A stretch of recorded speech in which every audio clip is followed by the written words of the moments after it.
Hey, welcome everyone. Uh, Thank you very much. This is the third episode of muSaaS.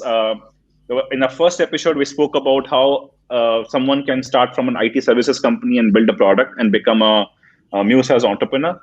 In the second episode, we spoke with a guy who is started as an employee of Gojek, did something on the side to earn side revenue, then became a full-time entrepreneur as a micro SaaS. And today we are live with Ravi Trivedi. He is the founder of PushEngage, which he exited recently, very recently, as recent as December 2020. Without waiting too much time, I would like to welcome Ravi Trivedi to our show. And thank you very much, sir, for joining us. Welcome to muSaaS. Thank you so much for having me. It is a pleasure to be here. Thank you very much, sir. So we'll get started. So, sir, why don't you tell a little bit about yourself and what are you doing right now? I know Sure, about your exit, but if you can tell me about what you're sure, doing right sure. now, it's great. So I started my entrepreneurship journey, I guess, a little later. I used to be a VC in the US. Then I came back and I decided to become an entrepreneur. And this is my second startup that I built, PushEngage, which is a global SaaS company for web push notifications. We were selling in 150 countries, or we are, and we're doing more than 9 billion push notifications. And like you said, Wow. I bootstrapped and built it, and then I kind of exited and handed it over to the next person or somebody to grow it further in December 2020. So that's kind of where I am. And yeah, and right now I'm looking at some other alternatives, other interesting ideas to work on. Awesome, awesome. So I think this is a very interesting point which you touched upon. Multiple interesting points here, right? You are a VC, yeah, a VC and angel investor. I have personally known you for the past 10 years, I believe, right? A VC and entrepreneur.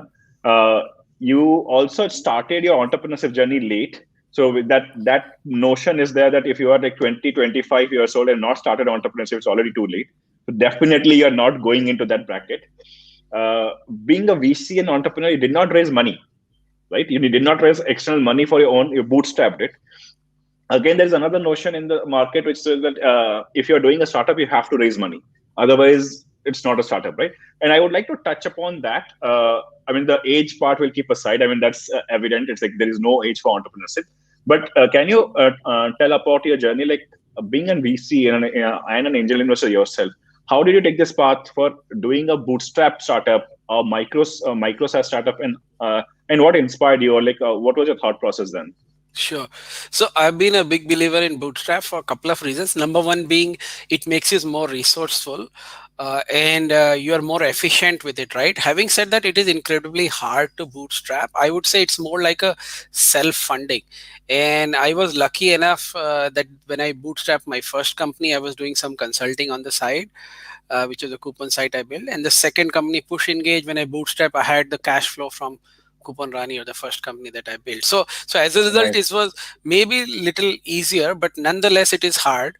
Uh, One usually requires, I would say, between anything between $75,000 to $200,000 to build a product and reach, break even in a SaaS product. Uh, yeah, and you could do it sooner as well. So, but as long as you're somehow being able to manage that capital, it gives a lot of, see, the upside is you give a lot of flexibility uh, in terms of what you want to pursue later on. The other thing to keep in mind is another thing that has a bearing on bootstrap versus fundraising to some extent is how big is the market. Are you playing in a niche market where you can build a 5, 10, 20 million company, or you think you are in a very large space where you're building 100 million company? Correct. Oftentimes Correct. funding is much needed if you are building, say, 100 million company. Again, there are two schools there. You don't need to raise funding upfront. Maybe you bootstrap, say, to 2 million, 5 million, and then raise funding. So there is also that model out there, right? So the thing is, uh, when we started, I guess the reason we bootstrap was twofold. One was there was a cash flow, and I was a sole founder, and I didn't want to waste time at all because we were early to the market, and I was just wanted to build and kind of grow the customer base, and I felt it was too much of distraction early on to take maybe 3 to 4 months. I didn't want to slow the growth, I guess. So that's why it continued. Having said that, in the last few months or last year or so, we were getting enough offers from VCs to raise. But that time we were looking at what to do at a crossroad. Yeah, so that's kind of the reason why we kind of stayed bootstrapped all along. Oh, nice journey. So I think in our previous things we have spoken about the product. How did they build the product? How did they do this? But with you, there's a very different aspect to this which I want to focus on is the exit aspect, right? Sure. So can you take us through the exit journey? When did the exit? When did you decide to go for an Sure. exit? How was the exit process like? If you Sure. can tell about that.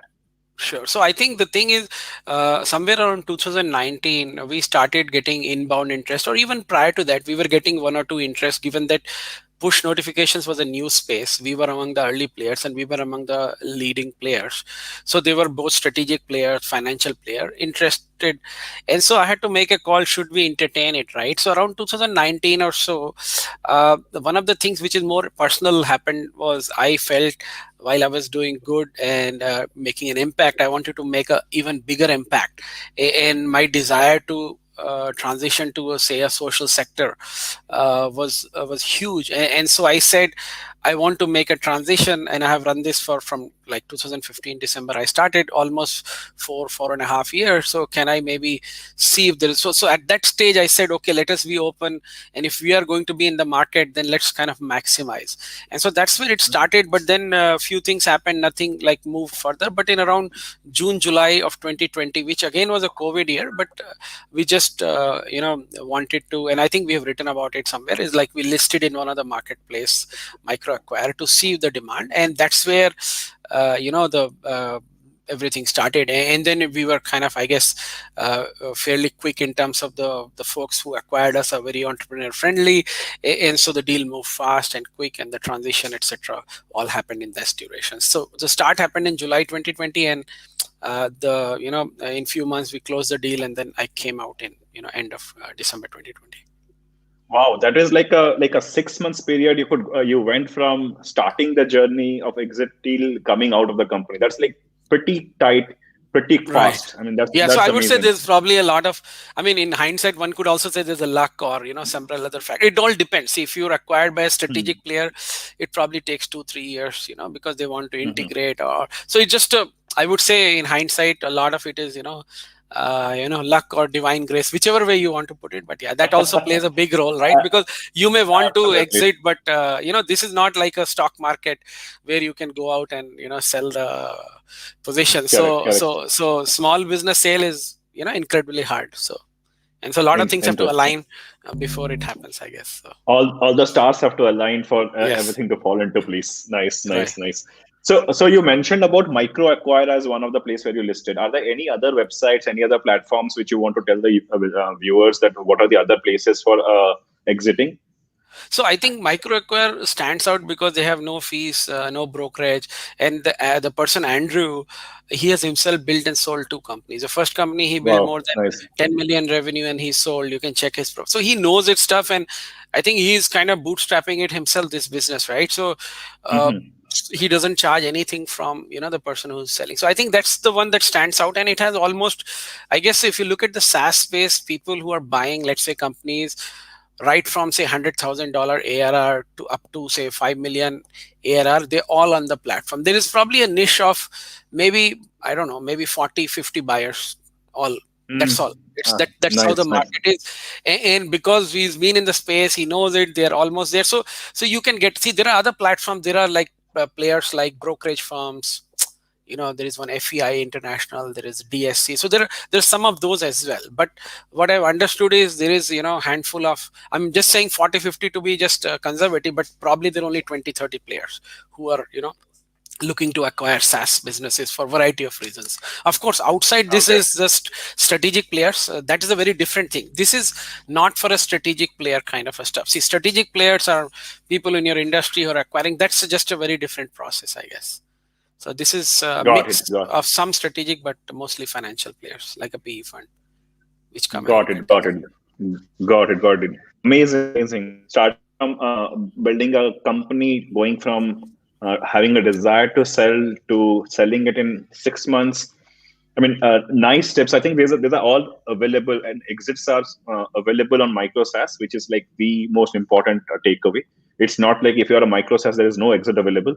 Sure. If I say this that exiting a muSaaS business is maybe easier than a big SaaS, or is it like at the same level of difficulty if you're in a big SaaS versus a muSaaS player? So I think that's a good question. See, one thing you have to realize is what is it needed when you exit. So the question there is twofold. One is, as a founder, do you also want to exit? So let's say if you don't want to exit, then of course there are a little more opportunities, because it could be a buyer who's strategic, who's Mm, merging the operation, right? That's a very different, opportunity. And when you get into strategic buyer, which means somebody in the same space, there it is more around the bigger the size. So the question there is it a revenue deal, or is it a higher deal, or is it a product deal? So there, mm, the bigger the size, the better it is, right? So mm, that's the mm, one mm, kind of deal. Or the product has to be really far superior, or the party who's buying doesn't have that product and you're leapfrogging them, right? So mm, that's mm. kind of this strategic part. Now if it's a pure financial buyer and you want to maybe exit, then A, you should have a team who's ready to kind of run the operations, and B, their metrics are different, and maybe they operate at a smaller level, but usually above 1 million is what is suggested. Of course there are exits which happen before as well, but the smaller the size, the fewer the process, the higher the risk for the buyer. Got So it. the bigger the size, the better it is, because you have more stability and more runway to show to the buyer, I guess, is what I will say. So there is a segment between up to 2 million, 3 million, and then the opportunities expand tremendously after 5 million range onwards. Got it. Got it. Because the kind of multiple it's so, but that's just a very like a broad spectrum of there. Got it. Got it. I'll continue on this few points on exit which you mentioned, but before that, I would like to go back a little bit in your journey. Sure. So can you take us to the journey? Like, how did all this start? From where did it start? Like, Sure. from So I think you had a PushEngage. very sorry, Sure. not PushEngage. PushEngage, not Huh. PushEngage, but your journey as an entrepreneur. Sure. How Sure. did it start? You mentioned about coupon site. You mentioned about your Yes. VC Yes. consulting. If you can take us through that journey. Sure, sure. So back, I went to the US after spending several years in Hewlett Packard, first in software, and then in consulting, then in pre-sales, for doing an MBA. My goal was during an MBA to kind of learn more skills and then see if more interesting product or marketing careers. And in there, I started my career as a equity analyst in Bank of America. Did that, and then I became a venture capitalist because I wanted to do long-term investing. Now, as a long-term investor, there was a special scenario where we had a large portfolio company and the online division needed some help. So I was put in as a special scenario. I actually ended up running or managing, along with the senior leader who was in-house, that business. And that gave me that kick or interest, saying, you know what, yeah, investing is good, but I would love to be, in the trenches. I didn't want to be the coach. I wanted to be the player more than the Mhm. coach. So I said, okay. So when around 2011, when I came back, so I had lived in US for very long by then, and I wanted to come back for personal and variety of other reasons. And so when I came back, I decided to start. And when I started, Okay. I looked at first business that could use my digital marketing skill, and I was looking at a coupon site. So that's the first business I built. Coupon Rani is the name of the company, which still runs. I started it off. We bootstrapped to a good size. Again, that's a bootstrap journey, and from there, actually, the PushEngage idea came. We were able to, after a few years, see we were looking for new channels to acquire customers, and we saw Push coming up. And from there, I said, you know what, this seems to be the place where I want to be. And so I handed it to somebody in the team to run Coupon Rani, and I kind of got into Pushing. So that's kind of the whole journey about how I came to PushEngage and build it. Awesome, awesome, awesome. I think, like you were saying, so you used your consulting and the money that you Sure. got from consulting to build Sure. Coupon Rani, Right. and kind of bootstrapped or self-funded Coupon Rani. Sure. Then you use the money coming from Coupon Rani to build PushEngage, and Right. now you have exited or sold PushEngage to probably build something else or your the next journey forward, right? Sure. Sure. We'll talk about that. Yeah. But yeah, I think in a discussion you mentioned one more thing, right? So how you started building uh, PushEngage as one of a microservice inside OpenRani. Can you take us Right. so Johnny, why did you do that PushEngage? How did you Sure. hive it out? How did you build it a Sure. company from by itself? Yeah, so basically in April 2015, Chrome announced support for web push notifications. Like I said, we were growth hacking all the time in Kubernetes because we were bootstrapped. So we said, okay, it's a new channel. Let's build a product. We built a product.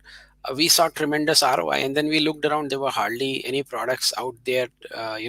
By July of 2015, the product was ready for in-house consumption, and there were hardly anything. And I always had this thesis that SaaS global business is a large business, and as a marketer it appealed to me to build a product because I was an end user. I understood how an end user was used, notifications as campaigns, and I also understood what the product would be. And so we started, actually with just one engineer, building the Wow. MVP.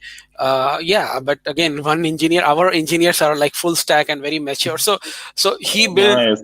he built it from July, whatever, that early version, till December, and we launched around Christmas, December, the first version very softly. And then January we did, announcement in a blog, and kind of pushed it. So January 2016 is when we started getting bigger signups, and we started selling. And then we, added 2 3 more people to the team, and we kind of started building and growing. Awesome. So, I mean, that journey is again another amazing. Like you can actually start a micro SaaS business with one engineer, and Right. then grow it from there on. That's like a Right. great journey to learn from in general. So now on this, I'll come back and ask you this.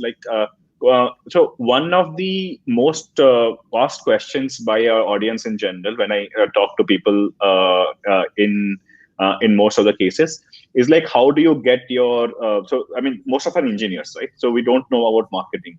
Sure. So how do you get your first 10 customers or 100 customers? Like, Sure. if you can give some inputs to these people, where you can say Sure. how does it get started in Sure. general, right? So the thing is, it actually, the answer of it depends on which kind of a sector you are in. So are you in a mature sector where the product market fit or the need is very clear? So for example, if you're doing Hmm. email marketing, people already know what they want to do with the product, what is the campaign, what is the feature they're looking for, right? So in which Hmm. case there will be search. And if there is a search based mature market, then all the inbound marketing tactics, whether writing a blog or running ads, all of them will be very useful for you to kind of get started, because it's easy today to run ads for some amount and get customers, or to do content marketing, uh, and kind of use SEO to kind of build a product. And there have been many of those cases. If you look around and see the success stories, without naming many, there have been many successes in this country and globally,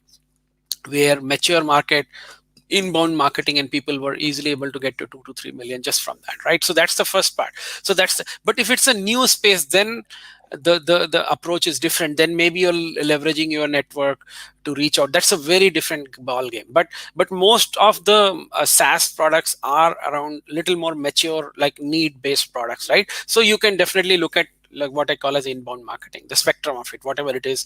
Creating content, ideally you should create a blog even when you start developing the product, so you already have people reading your content. Maybe it took 5 months to build the product, so for 5 months you've been writing about it, and people know you go and engage with potential customers in those groups, because you're interviewing them for which is called the customer development process, interviewing them to understand what the product should look like. So those people then become also early customers. So that's the second example: inbound marketing, customer development leads.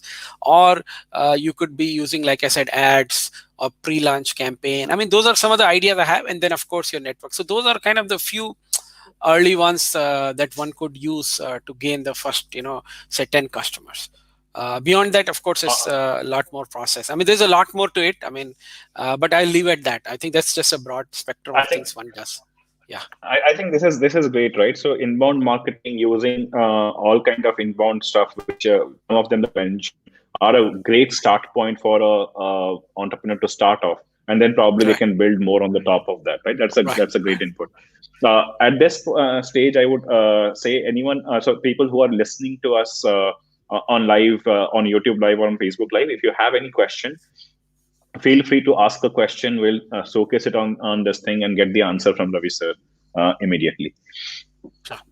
That said, I'll get back into your exit again. So, and this is coming from me as an entrepreneur. I want to build a SaaS company, let's say a micro SaaS company, and I want to exit. Right? Sure. If I ask you this question, so what should be my strategy, or how should I prepare myself for an Sure. exit? So the first thing is, of course, you have to build the business. See, exit comes when, let's say, you build up to some scale. So first is, I guess, if you go back just to kind of go very much in the early stage, first you got to have an idea. The Hmm. idea should solve a customer problem that the people are willing to pay. Absolutely. Yeah. Then you build a product which solves that problem in a manner that people are paying you. Then Hmm. you look, which is means the MVP, and then you look at acquiring customers, right? Once you have done that and you have reached certain scale, then you build processes so that there are teams which independently operate without you. So the thing is, if you want to exit and want to come out, then absolutely you need, say, a head of marketing or head of sales or head of technology running those operations or functions independently, which also means there is a minimum level of cash flow you need to have before you're able to be ready for the company to be ready to kind of run without you. See, ideally also, there are some benchmarks out there. So for example, in sales, the first 50 to 100 customers, if you're in this SMB sale in SaaS, a lot of the founders do, but after that more salespeople are added. So like these, Correct. there are bench numbers out there will say, okay, after you cross 500,000 ARR, you should have a product manager. So I think the more the mature you are and more processes, that kind of helps, right? So that's kind of the Hmm. first part of, if you're looking to sell kind of stuff. Second is the part around making sure your documentation, the process, or like those are very important, steps, like legal agreements when you do, are you making sure you're doing it well? So those are the other things that kind of come to mind. See, the thing is, because of some of the multiple backgrounds I had, we always ran, and again, people who work know that we run a tight ship. So our numbers in terms of projections or operations were run out of numbers. So we had proper data. A lot of the things we were very conservative in agreements, etc., which kind of help out, right? And so those are all the things that kind of helped us prepare through the process. Awesome, awesome. So if I understand right, what you said is, if someone is going for an exit and to prepare for that, you have to have a second level management team in place so that they Correct. can run the business and things there. You need to put very good processes in there, so these teams are functioning like a tight ship in their processes system. And then you need to make sure that your house is in order in a way, right? Right. The numbers are Right. right, the book is right, the legal things are right, the compliances are right, Correct. all these has to be in the right place, right? So Right. Right. second level management, great processes which is taking care of, and house in order. Right. Awesome. And then of course And the growth has to be there, right? You should be growing. Otherwise of the people course, may not. Yeah. So that goes of without course, saying, but you have to correct, have correct, a like solid growth, which of course is hard a lot of time, but you should be growing rapidly and doing phenomenal stuff, which means the other thing which people check for is what are the reviews customers are giving for you, which is like the basic business. I didn't talk of it, but that actually correct, is correct. probably the most important thing, because if your Absolutely. customers are liking it, then only somebody wants to look at and acquire your business, right? So those are the fundamental things, like having a good product. So Correct, correct, correct. So sir, at the time of exit, what was your size of the team sure, then? we were around 22 people when we Okay. and they all moved to the new entity who acquired us. So they They are had already continuing the 10 more. journey. Correct, yes. So they Oh, already, so awesome. Awesome Motive Inc. is a brand name. You can check, it was in the press. They already are the owners of brands like Monster Insights, WP Forms, huge, entrepreneur who's actually incidentally Sayed, who's only 30 years and already runs 10 brands. And so they were a perfect fit for us because they understood marketing. They had many of those brands, and yeah, and so they just took the team and and kind of ran with it, and so that worked out well, in my opinion, for us. Awesome, awesome.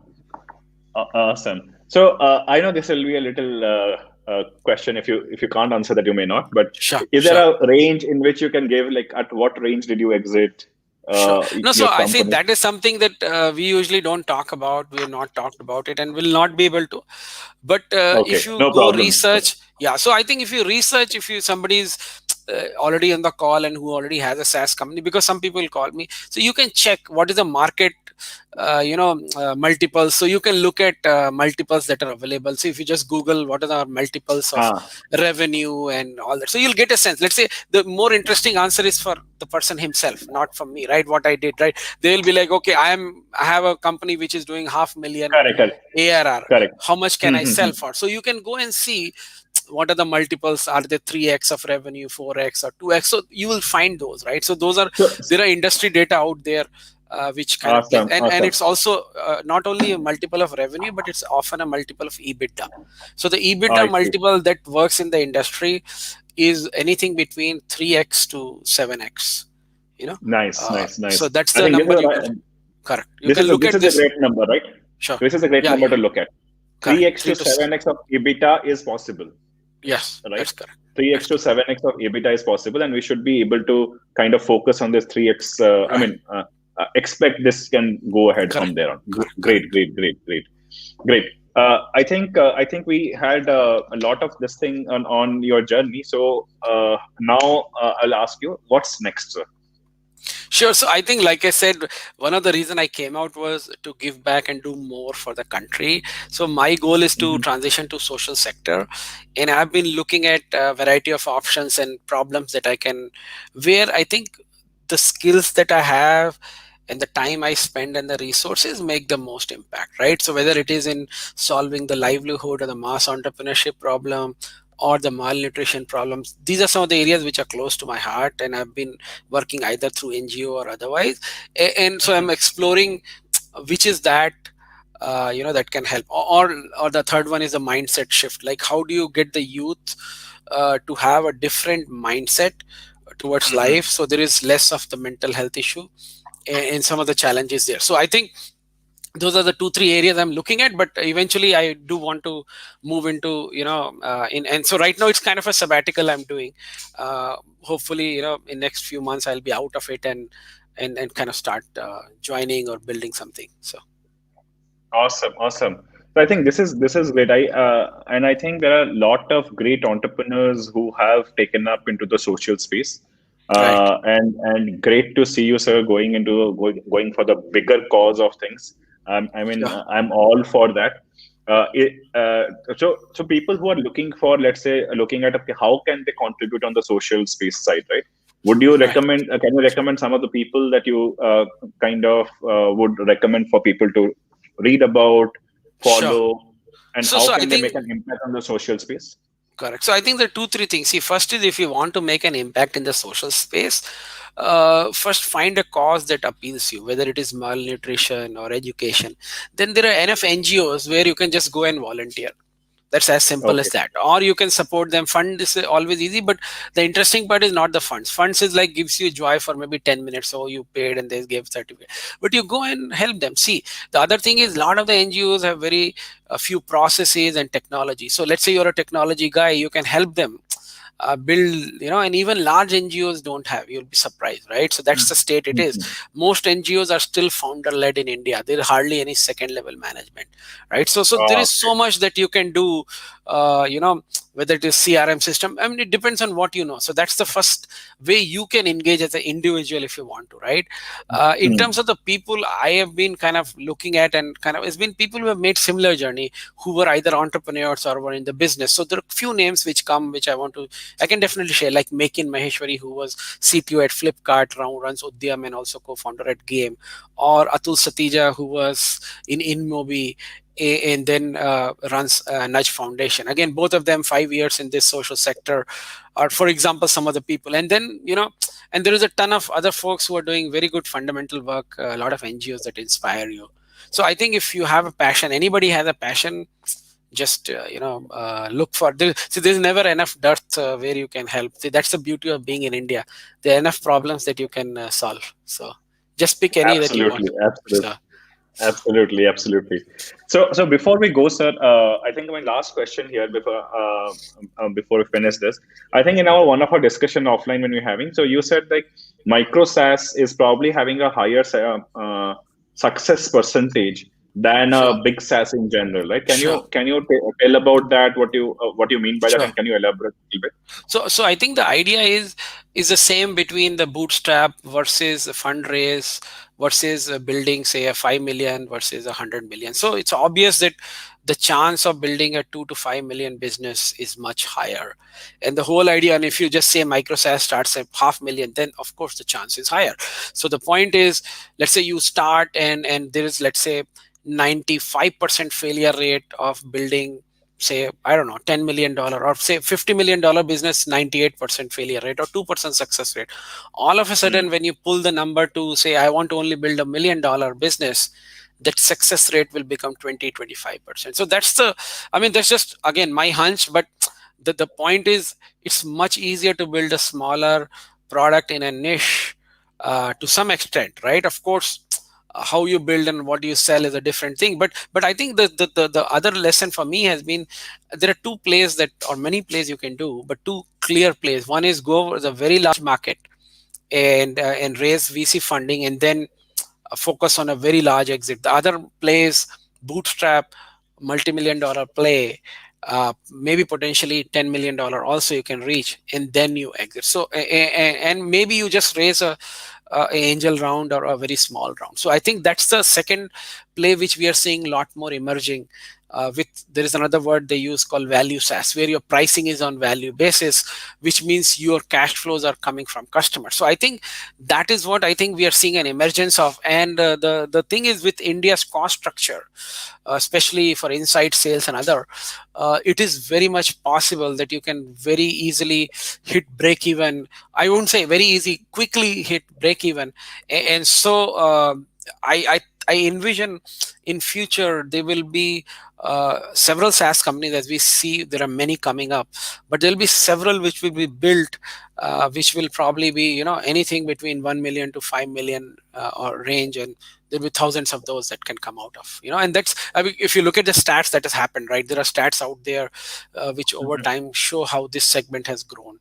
And that's all good Correct, correct, news, because some of the people there may not want to build a 100 million business. They may want to sell it when it reaches 10 million, and it's not a bad exit at all at that stage. So it totally depends on what the correct. founder wants to do. So Correct. That's amazing. So, sir, one quick note, one quick plug on that. So, I was doing some research outside, and I found that there are about 500 different SaaS categories out there, right? hmm In the world, right? And a SaaS business as such, it's not a winner take all market. right. It's actually in every category there could be 10 to 20 different companies Correct. operating in each category, right? Correct. And that gives us about like 10,000 different opportunities out there from India Right. alone, where people can pick up and start building these businesses, Sure. right?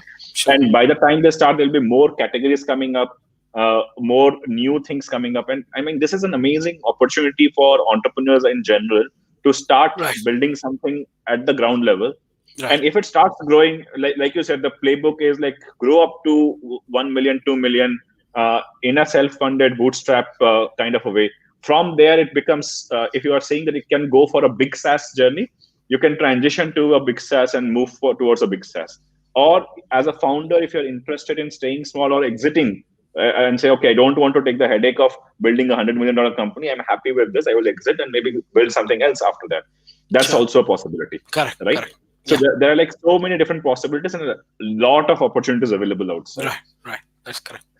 I think this is amazing. It was like nice, great talking to you.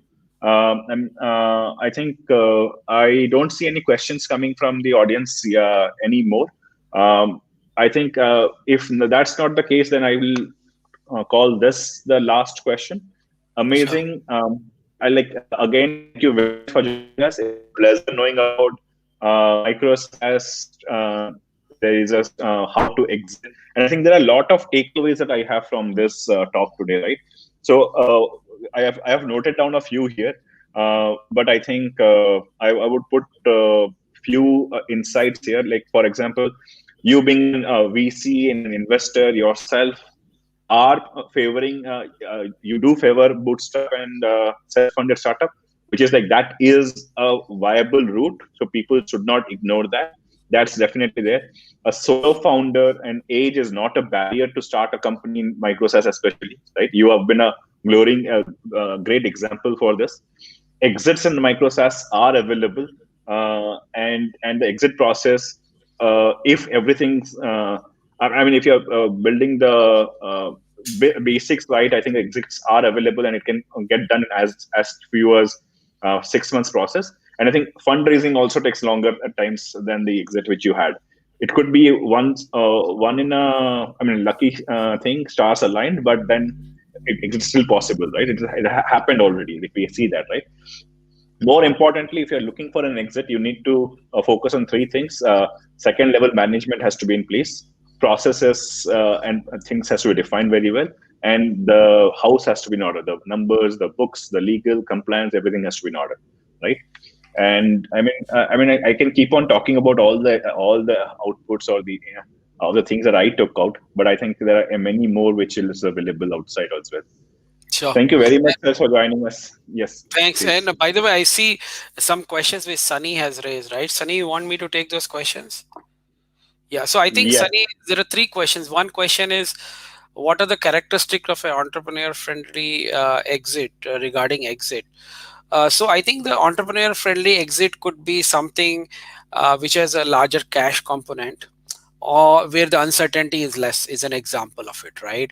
The second could be, it can have a transition period which the entrepreneur may want to do, right? So that's an example. Also, the entrepreneur may want the brand to continue, etc., etc. So those are some of the kind of the ideas. So it depends on what the entrepreneur wants, but that's kind of a friendly, where, like in our case, the full team was taken along with us, and kind of those kind of things, right? The second question is around, how do you generate an idea? So I think the generating of the idea is a fundamental question. Often the ideas come from two parts. Either you have been in industry and you know a problem that is a real big one, and you want to solve for it, or you do a top down, which is often less but there you look for, if you do a top down, then you look for events, like in our case we saw, oh, push notification became possible, or maybe you look at a marketplace which is ready for disruption. So that's kind of the second part. So those two ways to do idea. And then finally, I think there's a question on how this journey has changed. So I think the journey of an entrepreneur, how does it change? So I think one becomes more mature. You go through, again, all phases of going through, I guess, pain or happiness, and you learn, I guess, handling variety of pressures, and handling variety of situations, and of course, as a CEO or a founder, the buck stops at you. So whether it is legal, whether it is finance, uh, so it just, it just makes you more mature. And I think an entrepreneur year is equal to maybe 10 years in corporate, or 5 in corporate, is what I feel, because you're just seeing so much, right? So there's no two ways. And then as an individual, then you maybe reflect a lot more on what's important in life. So those are the kind of answers there. Nice, nice, nice, nice. Sunny, you have any more questions? Sunny is not able to talk today. He is having a lot of background noise outside his place. But yeah, I think great questions also from him. I think if there are none, I don't have any more questions. Happy to. So thank Ravi. Thank you for being a guest. It was really lovely learning from you, and we look forward for more engagement. I think one of the things which you discussed about it, like you're an expert at digital marketing growing in general, and I would like to pick your brains again sometime Sure. to see how can startups do this, and maybe if you're available, we'll sync again and Sure. join again on this Sure. forum. Thank you so much. Thanks for having me. Have a good one, guys. Thanks, everybody. Bye. Thanks. Bye, sir. Okay, bye guys. It was nice joining, nice having Ravi Trivedi today, and I think it was great learning about their journey from building a micro SaaS to an exit and the process, everything around that.